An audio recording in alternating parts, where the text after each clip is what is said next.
Well, hello guys. Welcome to the Elsa Kurt Show. I am Elsa Kurt and I am crazy excited about our guest today. He's talking about one of my favorite topics. And I know this sounds crazy that it's a favorite topic, but married to a police officer, it's a favorite topic. Situational awareness coming up right after the break with Brian Searcy. Hang tight.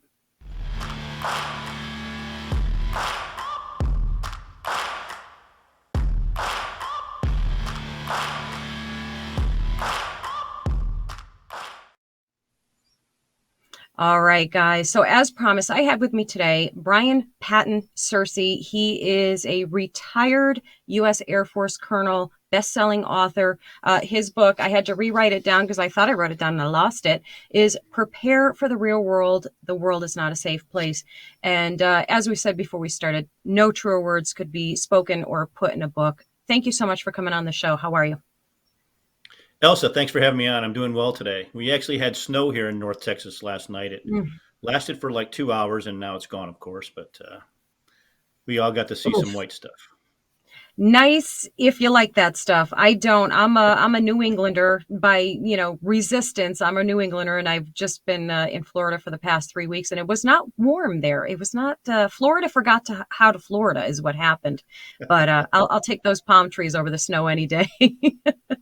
So Texas is great too. I'll take either place is great. Absolutely. Yep.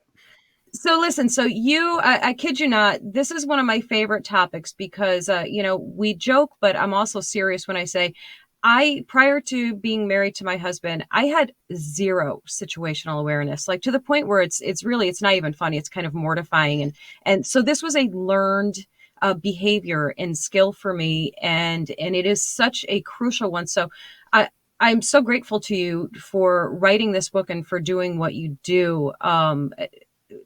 Wow, for such a time as this, it's so necessary, more so than ever, right?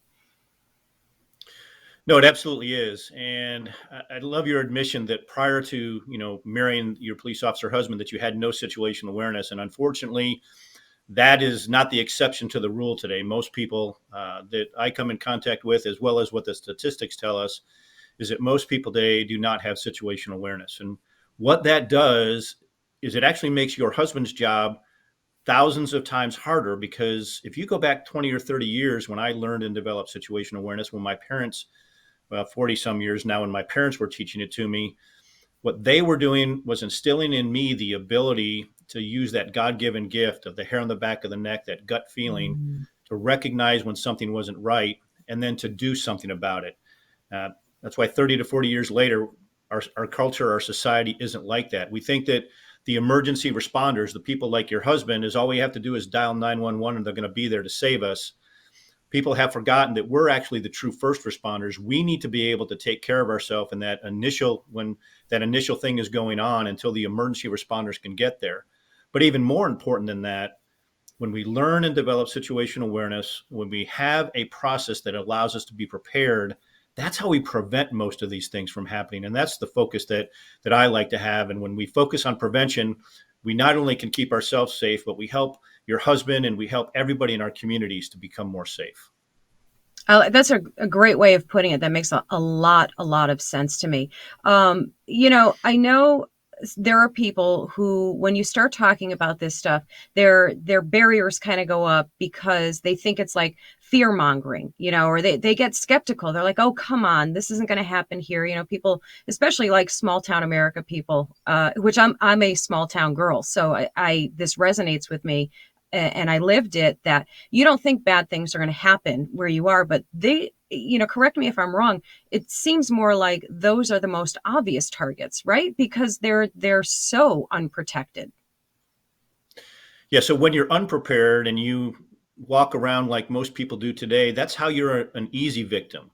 When you're prepared, when you are paying attention to what's going on around you, when you have a plan of action or a number of different things that you're prepared to do to prevent yourself or your loved ones or other people in the community from being victims, that's not what the predators are looking for. They're looking for those easy victims. And unfortunately, today we have, pretty much everybody is an easy victim because people don't have that situation awareness and they're not prepared. I talk about all the time that worry is not the same as preparation. And preparation is what actually allows you to overcome your fear, to not live when you're afraid, to not have paranoia and those types of things, because you're paying attention to what's going on. You're thought about what you would do in case something bad happens. You know what you're capable of doing, which then empowers you to actually take action. And that action, first off, like I mentioned, is to prevent it from happening. But if you can't prevent it, can you remove yourself and your family or others from being a victim? And then if God forbid you actually have to respond, like I said, you've already know what you're capable of doing. You've already thought about it, and then you're actually able to act on it. Yeah, yeah, absolutely. I'm such an advocate of personal situational awareness. Just literally, especially as a female, I hate to pull the woman card, but I'm pulling the woman card. As a female, we are victims more often than men, really, of personal attacks and things like that. And we're all so notorious, myself included, for having our faces buried in our phone. And little things like that are obviously first step critical things to not be doing when you're walking out of the store at night through a dark parking lot. Your head should not be in your phone or in your purse or any of those things. So if you don't mind, let's talk a little bit about that type of situational awareness. And then I'd like to talk more on a bigger scale of, your home and all of those things in school and all of that. What are some of the tips that you could give on personal safety that way? Well, so you're absolutely right. We have to learn how to pay attention. And I loved when you talked about, again, you and your husband, that you actually had to learn and develop the habits and the behaviors and the mindset of situational awareness, because that's what it requires. All too often today, people that do what I'm doing will come in and do an hour, maybe an hour and a half seminar on what is situational awareness, what are some of the things that you look for, some of the things that you might be able to do in case something happens. And really, we're not empowering people to learn and develop those habits and behaviors. They'll forget 95 to 98% of what was said a week later, and they haven't learned what they're capable of doing and how they can keep bad things from happening. So what we talk about with situational awareness is the first thing you have to do is have a process that empowers you for 20 or 30 seconds to pay attention to what's going on around you. The first three parts of our step are identify, assess, and predict. So when you're out in an environment, you go into a coffee shop, a grocery store, you're walking in a parking lot, you identify it. Is there anything setting off that hair on the back of the neck or that gut feeling? If there isn't, then you do an assessment. What's going on around me? If I'm going into a coffee shop, can I sit so my back's not to the door? Where are the exits? Is there somebody there, maybe like Brian Searcy, that if something happens, Elsa can reach out to me and I could potentially, Brian Searcy could potentially help her. What is available that I can use? And then finally, what can I do if I see something bad potentially happening? But that's based on what I'm capable of doing. And when you practice this for 90 days, because it takes 90 days to establish new behaviors, that's why our program is actually a year long. Once you learn and develop those habits and behaviors, you learn how to pay attention to what's going on around you. You learn to pay attention to what normal is. And then you learn how to trust that gift of the hair on the back of the neck or that gut feeling. Yeah, and that's something. If it's a man or a woman thing, I kind of tend to think it's a woman thing where we actually get conditioned to not trust our instincts because we're not so much now, but in my growing up back in the day, we were taught to always be polite, be respectful to strangers, and not to do these things that in essence are really protective things, self-protection, and awareness, of course. So I think what you're saying is so critically important, that the being prepared, being ready, already having the knowledge before a situation. So you're not just reacting to situations, because if you're just in a reaction standpoint, you're probably already in trouble, right? I mean, that to me, that makes sense. Yes. Absolutely. And, one of the things that I have in all of our programs that I've learned in my 35 years since I entered the Air Force in 1987, with all the training and all the experience that I've gone through, is that if you haven't thought through the different actions that you might take or the thought processes that you might go through, and you're put into a stressful situation, you will not be able to do it. I'm a big fan of Top Gun. I've watched the original movie, and then I've recently watched Top Gun Maverick probably 4 or 5 times. And When Maverick says, "Don't think, just do," that's there's a lot of merit to that, but there's a lot of preparation that goes behind it. You can't just say, "Don't think, just do," if you've never prepared yourself.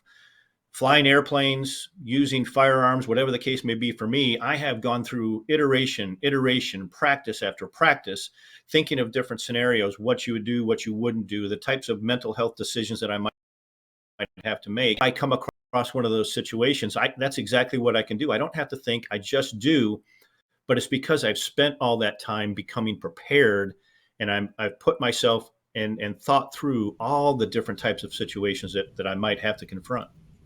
Mm. Yeah, I find myself doing that a lot these days. Thinking about, I have two granddaughters now. That's where I was in Florida for 3 weeks with our newest one, and the mama bear or grandmama bear instinct comes out a thousand times more. And as we went places, went to the stores, did whatever, I found myself imagining all different types of scenarios that could happen. Somebody coming up to the car as we were, getting in or getting out and trying to grab one of us, the kids or us, or hijack or carjack us. And, and I was white knuckling the steering wheel, not in fear, but like actually in rage, like at the very thought of that happening. But I found myself doing, okay, what will I do if somebody comes up to us, approaches us, how I position the kids, and those are things like we talked about earlier. Those are things that would have never crossed my mind to do once upon a time. And I do feel empowered. I feel prepared. And I think it's such a powerful thing to be able to feel that way. And, of course, nobody really knows what they're going to do in any given situation, right? But if you have the tools, that makes a lot of difference, right? Yeah, and if you know what you're capable of doing. Now, do you mind if I asking how old are your granddaughters? 17 months and 3 weeks. Yeah, little Okay, tiny, so a little tiny. bit too early for you to start educating them on situation awareness, but that's a key part of what our program is about. Is unfortunately, parents today don't have this skill. So the first thing we have to do is get them to learn this skill. But then we teach them and educate them on how they take this skill of situation awareness. And through learning opportunities and contagious behavior, they start making sure their kids learn this at about Mhm. age 4 or age 5. So, you know, go out to a restaurant, your kids are going to sit in the seat that you're supposed to sit in so that your back's not to the door. And you educate them why that is. And I know Mm. with my now 31-year-old, when she was 5, that's what I started with her. And when she was 14, we found out that this truly worked. We walked into a restaurant with family friends. Her friend was going to sit in the seat that my daughter knew that I needed to sit in. And my Mm. daughter told her friend, "I'm sorry, you can't sit there." And she said, "Why not?" I said, "Well, my dad has to sit there so his back's not to the door. He can see the exits and he'll have a plan and he'll tell us what to do in case anything happens." And I'm sure that friend was completely baffled and dumbfounded, right? Like, oh, okay. That's fantastic that And your she daughter. was. Yeah. Oh yeah. Yeah. Yeah, I'm and all of still our amazed at how kids many picked that people. up. That's fantastic. That is so important, and I know for certain that my granddaughter's father, my son-in-law, will definitely be teaching all of these things. So I do have a lot of confidence and peace knowing that, and I think that's so huge. Let's stop for one moment, and because I want you to tell everybody where they can find this training before we talk about some more items. Absolutely. So they can reach out to us through the website. It's www.paratus, that's Paratus .group. Go to the contact page. What we're really doing is traveling across the United States and conducting situational awareness boot camps. We get entire church congregations, communities in, and introduce them to what is situation awareness, what are the threats, what are the 10 critical skills, and then what do they then need to do to learn and develop the skills? And then they have the opportunity to enroll in our learning management system so they can truly learn and develop the habits and behaviors and the mindset and the process of situational awareness. They could also just reach out to me via email as well. It's Brian, Brian, at paratus.group. I love that. That is so fantastic. Brian, we're going to take a quick commercial break, and we'll be right back to talk about some more good stuff.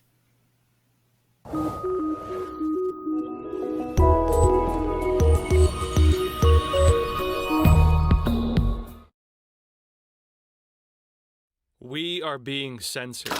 America's news outlets no longer provide the truth. 90% of news outlets in the United States are controlled by 6 corporations. They're not out to tell you the truth of what's happening. They're out to tell you the picture of the world that they represent. The mission of the Epoch Times is to chase the truth, to ground all statements in facts, and prevent people from being misled. The Epoch Times is independent. We're not controlled by any special interest, and we never will be. This is a battle between truth and deceit, a battle between forces that would ensnare this country in ignorance, and between a media that wants to present you with the truth. Subscribe today to our digital edition at theepochtimes.com and join the Americans who are seeking truth and tradition. Read the difference on all your devices. We'd love to have you on board.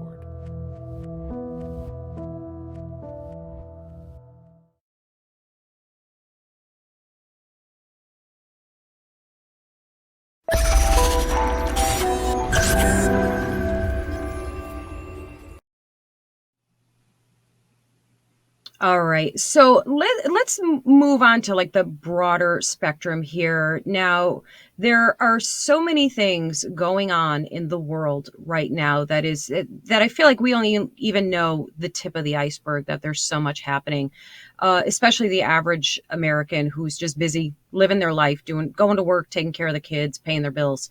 Talk to me a little bit about the attacks on the power grids, because I have a strong feeling that there are more people who don't know anything about this than there are who do. Talk to me a little bit about that. Yeah, absolutely. Our power grid, whether it's from the physical infrastructure or the IT side of it, is extremely vulnerable. And over the last month, we had a number of attacks where tens of thousands of people lost power. I wrote an article that talked about, and I basically, applauded the power companies because they did have the necessary equipment on hand to be able to fairly uh, repairs to bring the power back up. But at the same time, I talked about what would have happened if 4 or 5 substations would have been taken out at the same time. I guarantee you they would not have had the necessary uh, spare parts to be able to bring the power back as quickly as they did. And most people today really don't appreciate, especially in a first world country like the United States, how important electricity is to everything that we do. You can't get groceries, you can't get gas, you can't, the cell towers will go down, so you're not going to be able to talk on a cell phone. You can't go to the bank. All of these things that you can't do. It affects sanitation, both from the picking up of the trash, but also the sanitation of the water that we have, as well as the distribution of the water into the homes that we have. So the impacts that we would have on our society and our culture that we're so used to would be mind blowing. And one of the key reasons it's mind blowing, not only is because people are so used to doing it, they're not prepared to do anything about it if it goes out. Here at our Mhm. house, we have multiple backup ways to cook food. We have 6 months worth of food. We have, cash available in the safe. We have a whole host of other things that we do that I don't need to go into, but we've thought about these different scenarios. And actually, I've read a number of fictional books that have led me down this rabbit hole. Mm, And I have a history of looking at those types of books that I read 20 or 30 years ago. And many of those things are happening today. So mm, just because it's fiction doesn't mean it's not going to happen. And it drove me to truly make sure that my family was prepared. Prior to reading the book, I thought I was. After the reading the book, I made sure I was. mm. Yeah, absolutely. And I can tell you, I don't even feel that, more aware we are than maybe the average person, I think. Not to pat ourselves on the back by any means, because I don't think we're nearly as prepared as we could and should be.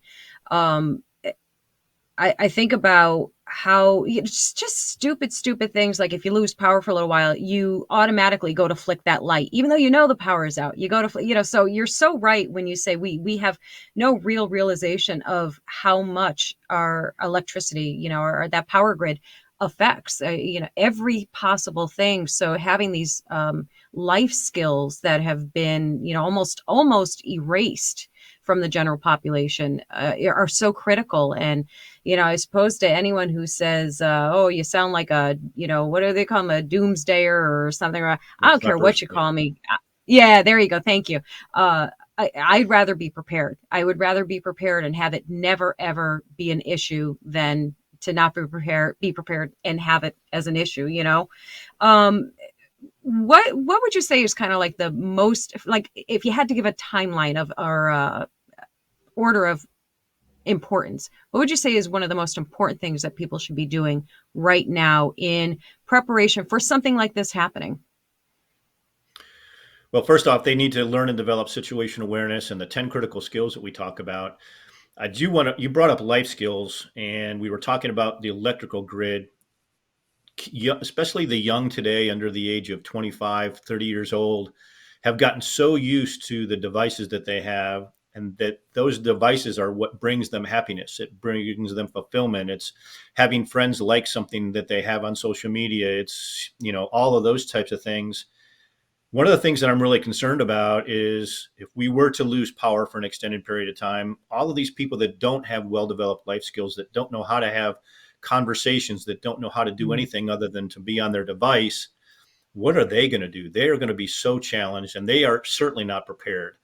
So the truth is, for me, is that you have to learn and develop situational awareness. You have to learn and develop the 10 critical skills. You have to develop the habits, behaviors, and a process. And then you have to do that internal look at what is it that I think I need to do to be prepared.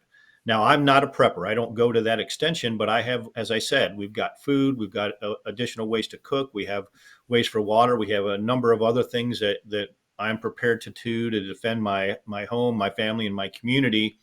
But those are things that I've decided to do, and not everybody needs to go to that level, especially where they live. The other thing that I focus on, and when more and more people in our communities learn and develop this critical skill, goes back to 30 or 40 years ago. I remember when I was growing up, and I guess this is probably 45 to 50 years ago, when I was growing up, everybody within 10 homes of my parents knew each other. We would get together in the backyard where all 10 families would get together. All 10 families would keep an eye on each other's kids, would keep an eye on each other's home. I know I do that here in my community. I know when my neighbors are home, when my neighbors aren't home, pay attention to those types of things. When we're all empowered with the ability to have situational awareness and be prepared, and then we care about what goes on in our communities and our neighbors, that's how we have the ability to get through potential things that might happen. So a number of my neighbors I know are not as prepared as I am, but we're going to be prepared to help them out to get through difficult times if that's the case. So we have to figure it out for ourselves, but then we also have to be prepared to help others that are around us so that we all can be successful. And one of the things I talked about as a commander in the military is everybody has strengths and everybody has weaknesses. What I want is a group of people around me that have the skills that I don't have. And then I want to be able to bring the skills that I do have to them so that together we have the ability to, like I said, get through whatever we might be facing. I love the selflessness of everything that you just said. There was no, I'm just taking care of my family and everybody else can worry about themselves. I love your sense of community that you're including your surroundings, because without them, you're so right. They may have skills. They may not have the skills that you have, but they have skills that you don't have. And that's such an important part that, you can't have this selfish, us against the world in this type of situation mentality that, it really does take a community to be your best, really, I think. And I think that's really a fantastic point you just made, because I actually didn't even think of that, to be honest with you. Well, and again, it goes back to what I learned a long time ago, as well as what I learned as I became a leader in the Air Force. And, I had some great mentors when I was young, growing up as a lieutenant and a captain. And what they instilled in me is it isn't about my success. I'll be successful if everybody else around me has the tools and are empowered to be successful. And it's not me just the only one flying the airplane or running the squadron. Everybody has to do their part. Everybody has their own strengths that they have to bring. And then it's up to the leader to make sure that all of those people bring those skills and that we are successful. If I'm prepared to defend my home, but there's 30 people coming to get me, I would much rather have a community that is ready to be prepared. Um, I am not a good gardener, so people that can grow food. I've got a couple neighbors that are great at that. So that's kind of what I'm talking about, where we all bring those different skills. I can go out and be the hunter gatherer, but they're going to be the ones that are growing the food, and then together, collectively, we have the ability to be prepared. And it's not just for the bad things that we're talking about. It's just the everyday things, making sure that Mm, there aren't people in our neighborhood that want to do bad things, that are stalking people, that are potentially thinking of robbing somebody's home because they're not home. So it's not just that preparing for the really bad things that might happen, but it's just everyday life. yeah, yeah, absolutely.